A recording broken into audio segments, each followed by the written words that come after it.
All right, thanks for joining me today. First of all, I'd like to cover this.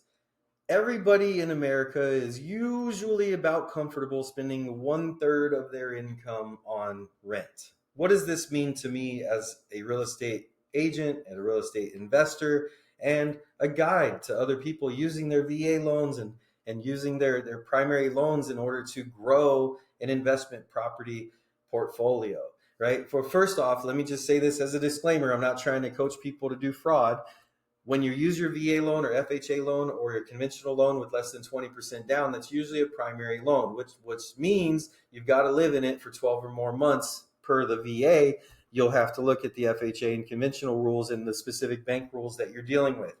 Ask the question ahead of time. If you know that you're going to buy this property, live in it for a while, and then move out and turn it into a rental property, ask that mortgage lender, the loan officer, or the mortgage broker to let you know if you're going to have to refinance into an investment property loan, because if you are, then you don't want to do business with that particular lender, and they might have the ability to help you get a loan that's for your primary, that when you turn it into an investment property and start renting it out, that you don't have to refinance.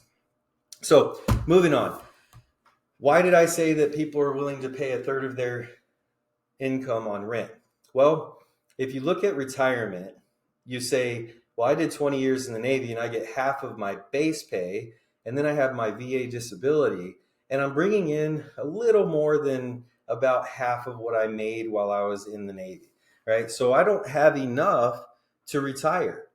If when I got out of the Navy, I had two paid off rental properties that were being rented by somebody else and those people were paying me, then I would have my pension, my disability, and two rental property incomes with still the responsibility of paying to maintain the property. And also you can't manage the property for years and years and years without your vacancies. So you've got a month or two of vacancies here and there. So now that we've got that all squared away, I always advise to everybody, whether you have pensions elsewhere or other kinds of retirements, that if you can pull it off, let's do three properties. Let's get them paid off. You can get them to pay themselves off by purchasing them, living in them for long enough until you're comfortable moving out of it and buying something else, or just renting something else and get this renter into this property. So when you got this renter into this property, maybe they cover the mortgage, maybe they don't, maybe they even cover more than the mortgage and you're cash flowing it right away. So this is where I have to frame things. If you're going to rent the property out and you're on a negative cash flow, you have to determine that and decide that you are investing that $200, $500, $1,000 per month that your mortgage is, that your rent is not bringing in. So now you've got to cover that $200, $500, or $1,000 per month, plus the maintenance of the property, plus you have to deal with the vacancies when they come around. So now you have to be responsible. So what's the best way to be responsible? I think that a 6-month reserve is what the banks want. So let's just go with what the banks require as the most responsible way to start, right? So you take whatever you rent it for, say $3,000 a month, and you make sure that you have an account with $18,000 a month in it. Now, I would say that the best way forward is to at least quarterly, if you have to do it semi-annual or annual, but at least quarterly, check that bank account's balance. When it's over the $18,000, apply the remainder to your owed amount. As you raise the rent, this amount grows. So now that you're renting it for $4,000 a month, you're going to want 6 months of reserve, so 24,000. So now anything over 24,000 is going to go to the owed amount. Doing this and raising your rents by 5%, I found that in most markets, we're paying the house off between 15 and 20 years of ownership. And what's interesting is that I said we're paying it off. But it's not us, is it? It's actually the renters that are going to be paying off your retirement fund. And I don't know about you, but if I was to go into work while I'm in the Navy even, and I recognize that this guy over here is my trainee, but part of his money is going to my retirement, that's pretty awesome. But I don't need to be in the same workspace if I just own the rental property and he's my renter, right?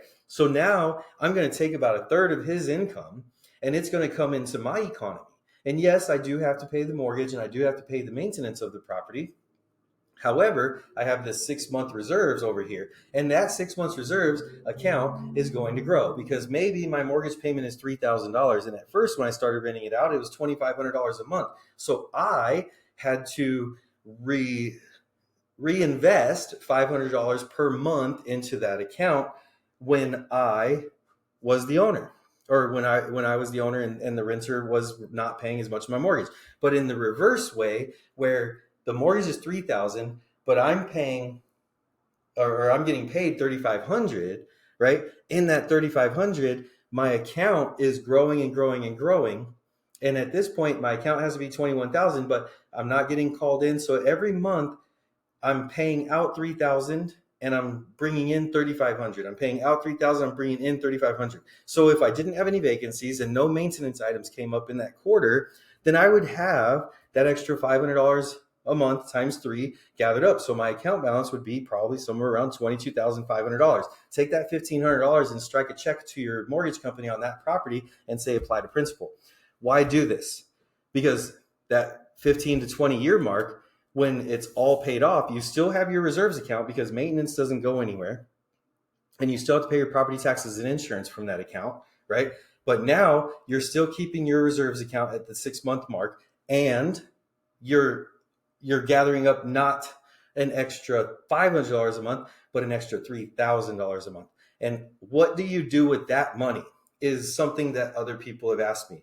What I advise people to do with that money is invest it into something safe and with the ability to become liquid, and best yet, the ability to be borrowed against, right? So you have the ability to take a margin loan on your stock holdings or your index funds, right? So when you're investing this extra money that's up and above the 21,000, but you don't owe anything else on the property and your account is nice and healthy with 6 months of reserves, you're ready to invest in the market. Now you go and you're investing in the stock market or in the index funds and all that stuff, right?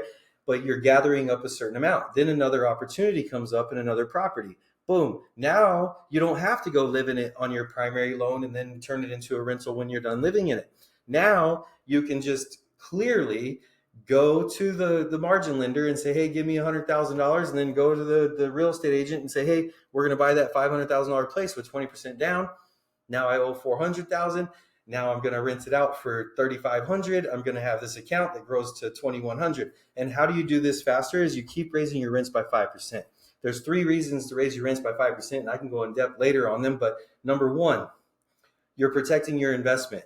You're making sure that you're treating your investment as an investment, and people are not taking advantage of you.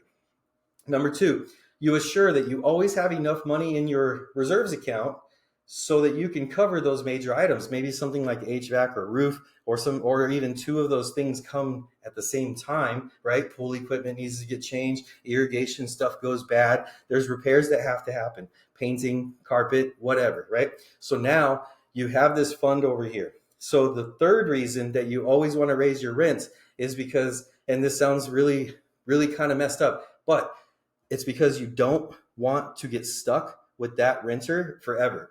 Picture this. You rent the place out for $2,000 a month, and that's the market rate. 10 years later, same renter is still paying you $2,000 a month because you did not increase the rents. Well, now the whole neighborhood is renting for $3,000 a month. And then something goes wrong at the house. The tenant starts thinking, if I tell the seller that this thing is wrong with the house, he's going to get it fixed. It's going to cost him money. $2,000 a month is not going to make sense anymore. So they're going to start allowing for your property to have the adverse maintenance, right? Deferred maintenance. They're going to defer your maintenance. And then on this property, you think you've set it and forgotten it, right? Set it and forget it. Well, you set it and forget it. You're not doing your yearly tours and you don't know that things are going wrong. Now, when you take the house back, it needs an entire gut job. Could be $60,000 to $250,000 to reset a property here in Southern California. So don't Don't train your tenants to not report things. Always charge them market rate, because on the reverse side of that whole, like $2,000 doesn't want to tell me that there's something wrong, right? If they're paying $3,000 or even $3,150 or $3,250, right? They're thinking this house needs to be perfect for me, and I'm happy that they called me because I'm now getting $1,250 more per month than I was when I first rented it to them 10 years ago, and they're happy to tell me that this $200 problem exists because they don't want to pay market rent and have this leaky faucet or have this irrigation problem outside or have the dead trees or have all these problems that these renters, these long-term renters, can put on you if you don't raise the rents. So I hope this helps. I look forward to doing business with you. Give me a call, give me a text. 760-497-9964 is my mobile number. You can reach me there at any time.